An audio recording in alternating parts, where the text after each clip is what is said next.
से पहले सुबह 5 बजे उठ के बच्चों को कराटे सिखाने जाता था, रात के 8 बजे तक मैं बच्चों को कंप्यूटर सिखाता। ये मेरी लाइफ।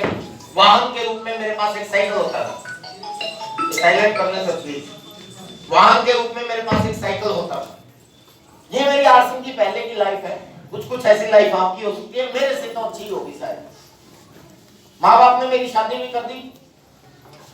अब ऐसा लग रहा था कि जिंदगी ऐसे ही गुजरेगी, बस जिंदगी में कोई खास परिवर्तन नहीं होने वाला, बस गुजारा करना है।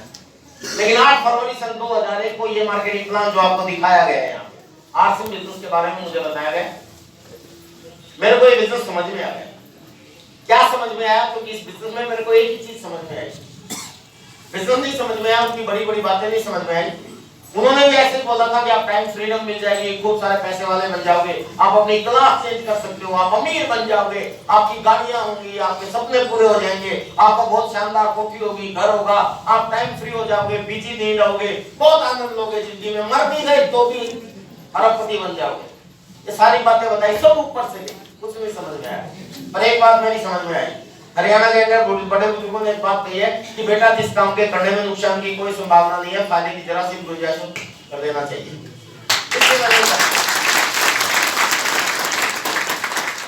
और दूसरी चीज क्या समझ में आई, तो वो भाई साहब ने जो बंदर बंदरिया की कहानी जो कहा है कि मैं सुनाऊं, तो उस बंदर बंदरिया की कहानी मैं यहाँ सुनाता था पहले। वैसे आज मेरा कोई मूड नहीं था वो सुनाने का, क्योंकि आज मैं चाहता हूँ कि आपकी जिंदगी में परिवर्तन हो। आज मैं आप लोगों को वो चीज बताना चाहता हूँ जिससे मैं यहाँ तक पहुँचा हूँ, ताकि आप भी वहां तक पहुंचे। जानना चाहते हैं? लेकिन रिक्वेस्ट आई तो कहानी भी सुना देता हूँ। एक बंदर और एक बंदरिया थे, हस्बैंड वाइफ, पेड़ के ऊपर रहते थे। पेड़ की लोकेशन बड़ी शानदार थी, सामने से एक नदी बहती थी, नदी के किनारे पेड़ था, पेड़ पे दोनों रहते थे बहुत प्यार से। एक दिन अचानक क्या हुआ, आकाशवाणी हुई, आसमान से आवाज आई कि अगर कोई बंदर या बंदरिया सामने वाली नदी में अपने लेफ्ट साइड को 3 सेकंड के अंदर छलांग लगा देता है, तो अगर वो बंदर है सुंदर सा युवा पुरुष बन जाएगा, और बंदर है तो सुंदर सी युवा स्त्री बन जाएगी। और आवाज बंद हो। बंदर बंदरिया दोनों एक दूसरे की तरफ देखते, यार ये आवाज कहां से आई, कौन हमें उल्लू बनाने की कोशिश कर रहा है? भला कभी ऐसे भी पानी में छलांग लगाने से कोई सुंदर सा युवा पुरुष या स्त्री बन सकता है? वो सोच ही रहे थे कि शायद कोई उल्लू बना रहा है।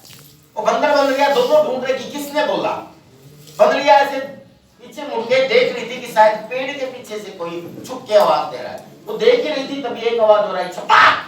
बंदरिया ने घूम के देखा, उसका बंदर गायब। इसका मतलब क्या है? मतलब पानी में देखा लेफ्ट साइड को, तो हलचल थी पानी में, इसका मतलब बंदर ने छलांग लगा दी। और बंदरिया उसको देख के बड़ी मुस्कुराई और हंसने लगी, सोचने लगी बेवकूफ बेटा, मतलब जैसे हर पत्नी अपने पति के बारे में सोचती है। माफ करना, मजाक कर रहा हूँ, कई बड़ी समझदार सोचते हैं। मेरी पत्नी से पूछ के देखो, सबसे समझदार मेरे वाला। ये असल केस है, आरसीएम वालों से मत पूछना, आरसीएम वालों को सबसे अच्छा अपना पति लगता है, ये सब। लेकिन बाहर वालों से पूछोगे तो सबसे बेवकूफ मेरे को लगता है। चलो माफ करना, मजाक कर रहा हूँ, बीच बीच में मजाक करते रहेंगे तो हम थोड़ा सा ठीक रहेगा। तो हुआ क्या कि बंदरिया ने देखा, अच्छा बेवकूफ आदमी है यार, ये बंदर उल्लू का पट्टा।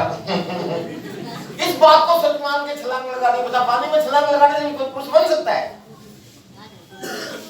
तो बंदरिया देखने लगी कि आने दे बाहर, मैं देखती हूँ उसको। थोड़ी देर में क्या हुआ कि पानी में गया बंदर, तो बाहर तो आ गई। और यही महीना था जनवरी फरवरी के आसपास का, तो ठंड थी। अब ठंड में छलांग लगा दी तो और भी उसको गुस्सा आ रहा था कि बेवकूफ है, ठंड है, पानी में छलांग लगा दी। लेकिन थोड़ी देर में जब बंदर बाहर आए तो बंदरिया देख के हैरान थी। जैसे ही बंदर बाहर आ रहा है तो उसके सर के बाल काले काले नजर आए। वो ध्यान से देखा तो पूरा बाहर आया तो उसकी पूंछ दिखा है, और वो बड़ा सुंदर सा युवा पुरुष था। और ये बात देख के बंदरिया ने कुछ नाम लिया।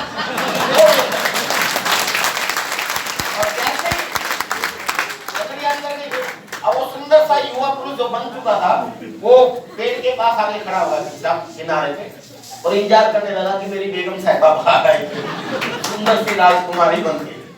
लेकिन कंडीशन क्या थी, अनाउंसमेंट क्या हुई थी कि अगले 3 सेकंड जो भी बंदर बंदरिया अपने सामने वाली नदी की लेफ्ट साइड में छलांग लगा देगा। हेलो, इधर को छलांग लगाए तो उसने छलांग तो इधर लगा दी, लेकिन 3 सेकंड पार हो चुके। हेलो, अब जैसे ही बंदरिया पानी से बाहर आई तो बंदरिया बड़ी हैरान, उसके भूरे भूरे बाल अब भी भूरे भूरे, उसकी लंबी सी पूंछ अब भी ऐसे की है, वो ही परिवर्तन किया।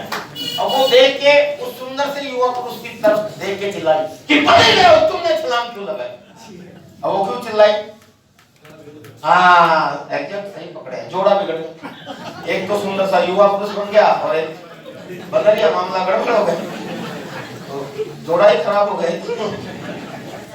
तो वो बिगड़े चिल्लाई और वो सुंदर सा युवा पुरुष जो है उस बंदरिया की तरफ देख के मुस्कुराया।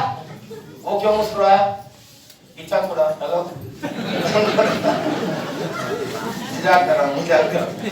तो मुस्कुराया और बोला कि पहले तुम बताओ कि तूने छलांग क्यों नहीं लगाई? बंदरिया उससे पूछ रही थी कि तुमने छलांग क्यों लगाई, मामला गड़बड़ हो गया। तो बोला कि पहले तुम बताओ तुमने छलांग क्यों नहीं लगाई? तो उसने कहा कि मैंने छलांग इसलिए नहीं लगाई कि मुझे लगा कि कोई उल्लू बना रहा है, बेवकूफ बना रहा है। हेलो, लेकिन वो सुंदर सा युवा पुरुष बोला कि ये तो मैंने भी सोचा था कि शायद कोई हमें उल्लू बनाने की कोशिश कर रहा है। लेकिन दूसरे ही पल मेरे दिमाग में एक बात आई कि अरे यार, इस सामने वाली नदी में तो हम हर रोज ही छलांग लगाते हैं। हेलो, इस सामने वाली नदी में तो हम हर रोज ही छलांग लगाते हैं, हर रोज धमा चौकड़ी मचाते हैं। बात सिर्फ इतनी है कि इधर की बजाय इधर छलांग लगानी। हेलो, भाई ये तो करें कि इधर की बजाय इधर छलांग लगा लो और आप सुंदर से युवा पुरुष बन जाओगे। कि मैंने यही सोचा कि बात सिर्फ इतनी है कि मुझे इधर की बजाय इधर छलांग लगानी, और छलांग तो हम लगाते ही लगा के देख लेते हैं। अगर सुंदर सा युवा पुरुष बना तो ठीक, नहीं बना तो बंदर तो है। तो भाई उस बंदर की तरह मेरे को भी यार सिंह प्लान दिखाया गया था कि मैन्युफैक्चर से लेके कंज्यूमर तक हम मिडलमैन के माध्यम से प्रोडक्ट खरीदते हैं रिटेलर पे जाके। जैसे सुनो, इधर की बजाय हम सारी जिंदगी इधर जाके छलांग मारते हैं देखो, इसलिए प्रोडक्ट खरीदने के लिए। आरसीएम के प्लान में क्या है कि डब्ल्यूसीएम की जो मार्केट है इसमें छलांग लगाने के बजाय आरसीएम में छलांग लगाना शुरू कर दो, बंदर से सुंदर से युवा पुरुष बन जाएगा। उस कहानी में 3 सेकंड की कंडीशन थी, यहाँ कंडीशन नहीं है, जितनी ज्यादा छलांग लगाओगे उतने से सुंदर से युवा पुरुष बनते चले जाओगे। ये 20 साल पहले बूढ़ा महसूस करने लग गया था। हेलो, सही बताओ, शादी भी हो चुकी थी, बच्चे भी हो गए थे और साइकिल था, सुबह से शाम तक बिजी रहता था, समय नहीं था हंसने खेलने का भी, सही तरीके से नहाने का टाइम नहीं होता था, सही तरीके से खाने का टाइम नहीं होता था, बहुत बिजी था, जिंदगी बड़ी नीरस चल रही थी, बूढ़ा सा गया था। लेकिन 20 साल बाद जवान महसूस कर रहा हूँ। तो पावर ऑफ बिजनेस का फायदा ये है कि आपको जवान बनाता चला जाता है। हेलो, तैयार हैं? ये था बिजनेस करने का